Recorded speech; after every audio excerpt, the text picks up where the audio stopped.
ചേലക്കരയിലെ Nexus എന്ന് പറയുന്നത് സഖാവ് രാധാകൃഷ്ണനുമായിട്ടുള്ള സൗഹൃദ ബന്ധം അത് മോശപ്പെടുത്താൻ അദ്ദേഹത്തിനൊരു പ്രയാസം ഉണ്ടാക്കാൻ അവിടുത്തെ UDF നേതൃത്വം, അവിടുത്തെ BJP ഒരാൾക്ക് പോലും മുദ്രാ ലോൺ വാങ്ങിച്ചു കൊടുത്തിട്ടില്ല. ഇവിടെ BJP ശക്തിയുള്ള സ്ഥലമാണല്ലോ. ഒരാൾക്ക് പോലും, ഒരു സ്ത്രീയെ പോലും ഞങ്ങൾ കണ്ടില്ല ഞങ്ങളുടെ സർവേയിൽ. 1000 ചില്ലാനം കിഡ്നി പേഷ്യൻസ് ഉണ്ട് നമ്മുടെ സർവേയിൽ. 4 മെഷീൻ, അതിനിപ്പോൾ 4 മാസമായിട്ടുള്ളൂ.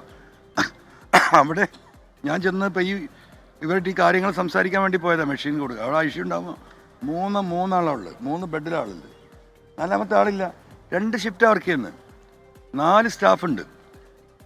നിലമ്പൂർ ഹോസ്പിറ്റലിലൊക്കെ 2 സ്റ്റാഫിനെ വെച്ചിട്ട് 5 മെഷീനാണ് ഞങ്ങൾ മാനേജ് ചെയ്യുന്നത്. അപ്പോൾ ഏറ്റവും ചുരുങ്ങിയത് 3 ഷിഫ്റ്റ് എന്ന് പറഞ്ഞാൽ 16 ആൾക്ക് മിനിമം അവിടെ ഡയാലിസിസ് കൊടുക്കുക. ആ സ്ഥാനത്ത് 8 ആൾക്കാണ് കൊടുക്കുന്നത്. അപ്പം അതാണ് അതിൻ്റെ സ്ഥിതി.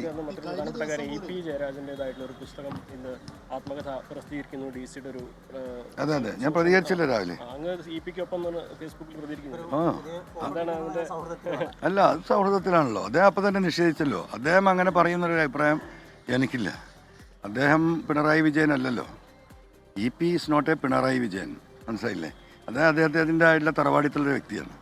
അപ്പോൾ പിണറായി വിജയൻ പറയുന്നത് പോലെ ഒരു തറവാടിത്തം ഇല്ലാതെ എന്തെങ്കിലും EP പറയുമെന്ന വിശ്വാസമൊന്നും എനിക്കില്ല. അതുകൊണ്ട് തന്നെയാണ് അദ്ദേഹമായിട്ടുള്ള ഒരുപാട് കാലത്തെ ബന്ധം ഉള്ളത് കൊണ്ട് എന്ത് വേണമെങ്കിലും പറഞ്ഞോട്ടെ. വർഗീയവാദിയാണ് എന്ന് EP ജയരാജൻ പറയില്ല എന്ന് രാവിലെ 7 മണിക്കാരോ വിളിച്ച് പറയുമ്പം തന്നെ ഞാനത് നിഷേധിച്ചു. അത് പറയില്ല. കാരണം 16 വർഷത്തെ സൗഹൃദ ബന്ധമുണ്ട്. ഞങ്ങൾ ഒരുമിച്ച് യാത്ര ചെയ്താണ്, ഒരുമിച്ച് കുറേ കിടന്നുറങ്ങി. ഈ വീട്ടിൽ വന്ന് അദ്ദേഹം കിടന്നുറങ്ങിയിട്ടുണ്ട്. നമ്മുടെ കുടുംബ പശ്ചാത്തലം അദ്ദേഹത്തിന് അറിയാം. അപ്പോൾ ആ നിലക്ക് അങ്ങനെ എന്ത് സംഭവിച്ചാലും ഈ പിണറായി പറഞ്ഞതുപോലുള്ള വാക്കുകളൊന്നും അദ്ദേഹം ഉപയോഗിക്കില്ല എന്ന് എനിക്ക് ഉറപ്പാണ്. അതിൻ്റെ അടിസ്ഥാനത്തിലാണ് ഞാൻ ആദ്യം മുതലേ അത് പറഞ്ഞത്.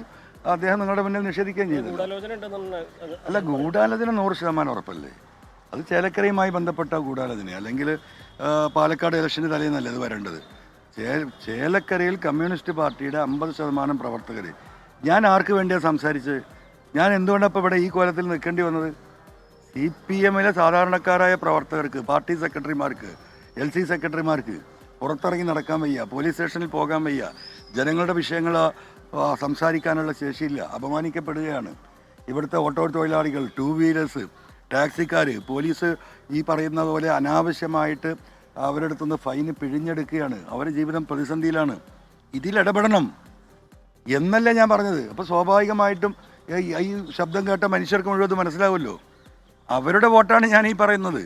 ആ വോട്ട് അവിടെ ഉണ്ടാവും. പാലക്കാടിനെ കുറിച്ച് എനിക്ക് ഒരു ഐഡിയ ഇല്ല. ഒരാഴ്ചയായിട്ട് ഒരു ഐഡിയ ഇല്ല, കാര്യം പറയല്ലോ. പാലക്കാട് UDF പിന്തുണ പിൻവലിക്കുന്ന അതൊക്കെ അടിസ്ഥാനരഹിതമാണ്. കാരണം ഒരു വാക്ക് നമ്മൾ പറഞ്ഞിട്ട് വാക്ക് മാറുന്ന പ്രശ്നമേ ഇവിടെ ഇല്ല. വാക്ക് മാറി PV Anwar ശീലമില്ല. പറഞ്ഞ വാക്ക് തല പോയാലും അവിടെ നിൽക്കും, അത് യാതൊരു തർക്കമില്ല. പാലക്കാട് പിന്തുണ കൊടുത്തിട്ടുണ്ട്. ഞങ്ങളുടെ പ്രവർത്തകരുടെ അപ്പോഴും വർക്ക് ചെയ്തുകൊണ്ടിരിക്കുന്നുണ്ട്. പക്ഷെ പാലക്കാട് വളരെ മോശമായിട്ടാണ് സ്ഥാനാർത്ഥി, അത് പറയുന്ന UDF നേതാക്കൾ, പിൻവലിക്കപ്പെട്ട സ്ഥാനാർത്ഥി മിൻഹാജ്, അദ്ദേഹത്തെ ഒന്ന് കാണാനോ അദ്ദേഹത്തെ ഒരു പിന്തുണ അർത്ഥിക്കാനോ UDF നേതൃത്വം ഒരു മാന്യതയും കാണിച്ചിട്ടില്ല. അതൊരു വസ്തുതയാണ്. അതിലവിടുത്തെ പ്രവർത്തകർക്ക് വിഷമമുണ്ട്. ഞാൻ പറഞ്ഞ മിൻഹാജിനോട് ഒരു കാരണവശാലും അവരുടെ മാന്യത നോക്കണ്ട. അവരെ കണ്ടിട്ടല്ല നമ്മൾ പിന്തുണച്ചത്. നമ്മൾ പൊതുസമൂഹത്തിൻ്റെ ആവശ്യപ്രകാരമാണ് പിന്തുണച്ചത്.